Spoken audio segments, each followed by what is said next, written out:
Hi, today I'm going to show you how I make a jerry can mini bar. Obviously you need the jerry can and then let's see what other tools we need and then some of the procedures that I go through to get this cut and to get the interior done.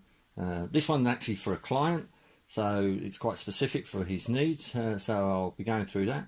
So there's the jerry can. It's a really nice one. It's one of the older ones. It's a 1969 model. It's a 20 litre. The newer ones tend to be very thin, so you might go, oh yeah, I'll get one that's already pre-painted, but those ones from Japan and China, they're very thin, so when you cut the door in them it's very flimsy and it wobbles about a lot. These ones are 1.5 mil thick and they're really rigid, so it's worth hunting around and getting these ones. Right, what tools do we need? So obviously you need something to cut it with. I'm going to use an angle grinder and it's got a 1 mil blade on it. It just stops the metal from getting that hot, and the thinner the blade is, the easier it will be to cut through the tin. So you'll need your angle grinder. If you've got the angle grinder, you'll need your PPE, so you'll need your glasses, mask,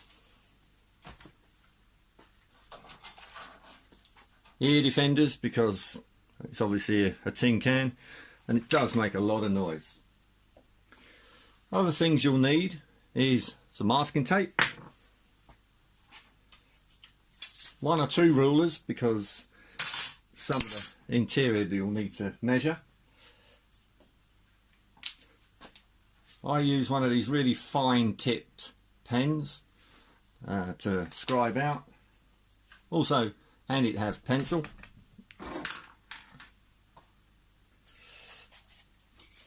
Once you've cut it, you'll need to get the burrs off, so a sanding disc. I also use a set square because that'll be for measuring up as well. Some glue, some screws, the edging. This is 10 mil edging that I'm using, really nice and flexible. Goes on well. I've made a few of these cans, so I know that this works really well. I'll be using 2 of these clasps. These go on quite nice. They look really nice, so I'll have 2 of those. Hinge. I've got a pair of hinges here. These are 50 mil hinges. The wood that you're going to use, for me I like to use the 18 mil ply, so this is just a bit scrap, so I like to use this. It's quite rigid, and I actually use a wax polish on that. It comes up nice, and a 9 mil just to not obviously not this bit, just to do the edges, otherwise you run out of space. That's basically what you'll need to get this job done. Okay, so the first thing we need to do is, while the can is complete, I'd like to strip it of all the old paint, because this one's going to be painted a totally different colour. This is for a client who's got a very old VW camper van and he wants it painted in the same colour as the van because obviously it's going to be part of that whole gig. So I'm going to get it stripped first and then I'll cut it, because it's so much easier while it's in a complete can to do that. So let me show you how I get them cut. You don't need me to show you how to strip it, you'll have your own ways. But once I get it stripped, I'll show you how I mark them up and some of the processes I go through just to make sure that everything will fit in the end. Okay, as you can see, it's all been rubbed down. Takes a while. Obviously it's old thick paint and it's petrol resistant paint, so it does take about 4 hours to rub it down. So before I start cutting, I need to work out what the client wants, what features I want to keep about the can. I want to keep the 1969 and I'd like to keep the 20 litre sign as well.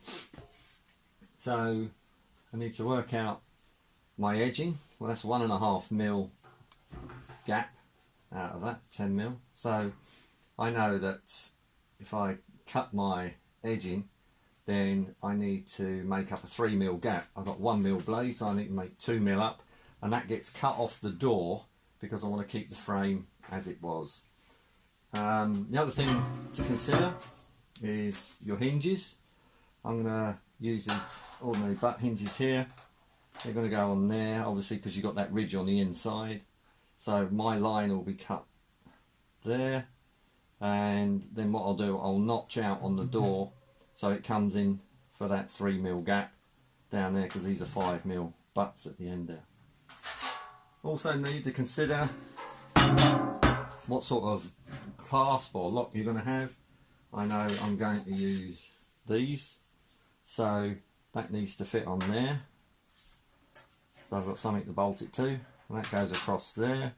So where do I need to put my line? Well, I'd like that end to be the edging, in the middle of the edging on my strip, so I know that that's what I need.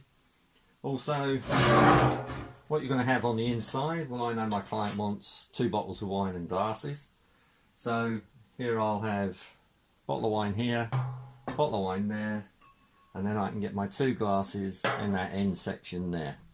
So that's going to be the interior. Before you make your cuts, you need to consider the thickness of the wood. Well, I know I'm using 18mm plywood, and also don't forget there's an indentation on the inside that you need to consider. I've measured it from this edge to the inside of that ridge, which is 10mm, almost 2mm thick. It's 1.5mm, so I'll go for 2. So my 12mm here, 18mm piece of wood, I know that's 30mm, so my first cut across here will be at 30mm high. I normally use a set square,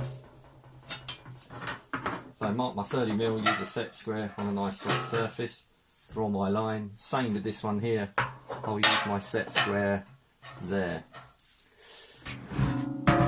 But if you measure up here, if I want to use this line and measure in, as you can see, they're out. So what I'll do, I'll use this line and just measure in and then scribe it, and I'll do the same on the other side. So that's basically how I'm going to cut it. You'll need your masking tape, so you know roughly where you're going to be. So you put your masking tape across, and then you've got something to actually draw on, and then use that as your cutting line. So that's where we go. So let's get it cut. So here I've marked it out and got my lines ready to cut. So what I'll do, what I normally do first is use the Dremel, and I'll cut down to the straight line, cut the curve to another straight line, do that on all 4 corners, and then when you use the angle grinder, you're actually grinding up to a straight line and not trying to cut in here. So I'll probably overcut it to about there and about there, just to make it easy, and the angle grinder has an easier time. Right, let me go and cut that.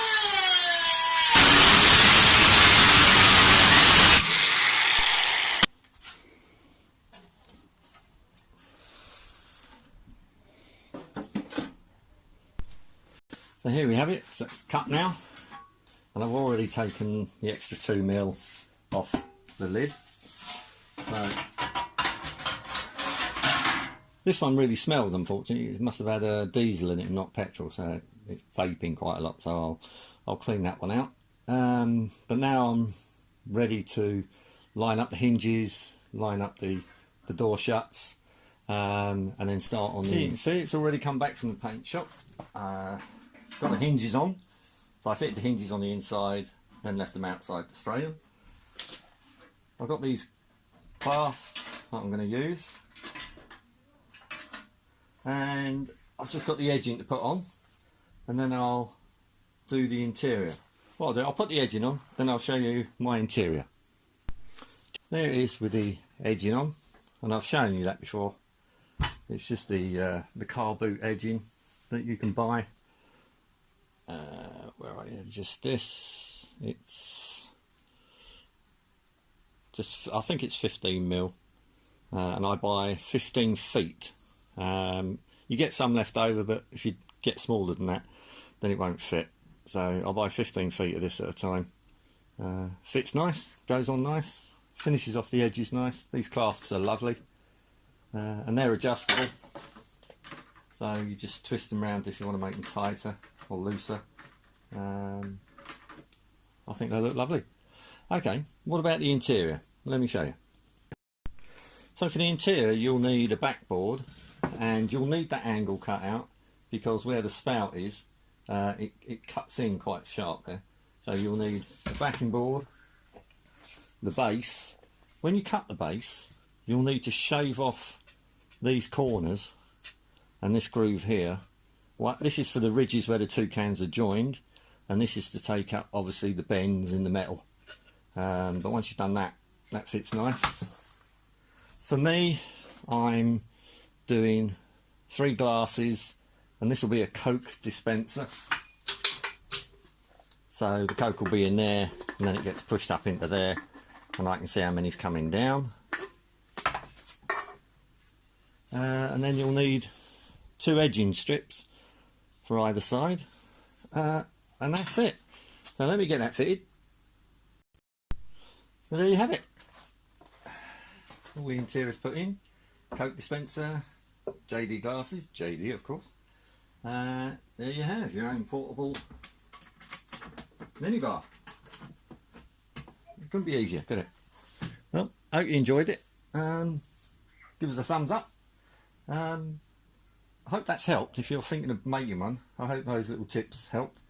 And enjoy. I know I did.